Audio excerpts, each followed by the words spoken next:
Poi a un certo punto ho fatto un'intervista per l'Osservatore Romano, perché il Papa partiva per l'Iraq.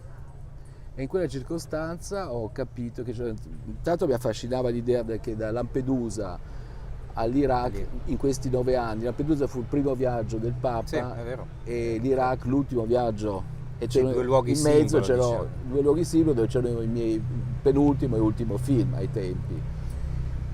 E quindi lì ho preso il fatto che il Papa ha compiuto più di, ai tempi erano 34-35 viaggi, io pensavo 5, 6, 7, 8, e quindi ho detto, ma quindi sarebbe fantastico fare un film da Lampedusa a Baghdad seguendo questo Papa sempre in movimento nel mondo, da un aereo all'altro, da un secondo il suo incontro percorso. all'altro, e mi affascinava questa idea qui di ritrarre il leader più grande delle più grandi religioni del mondo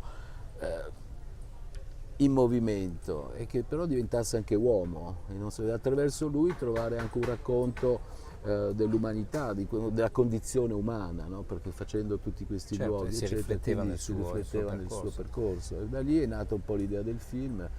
Non è un film su commissione, questo quindi Esatto, è importante infatti. dirlo.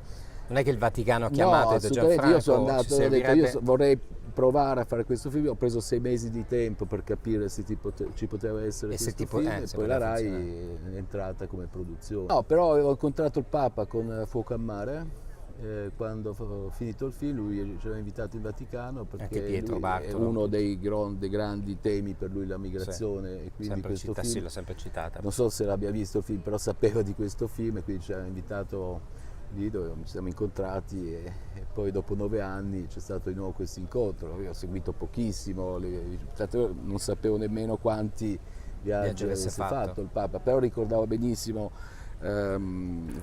Lampedusa, Juarez dove ho girato Il Sicario, e l'Iraq dove io avevo passato 3 anni, quindi c'erano questi 3 blocchi, e mi affascinava quest'idea qui di riempire questo spazio di 9 anni attraverso questo sguardo nel mondo, attraverso di lui.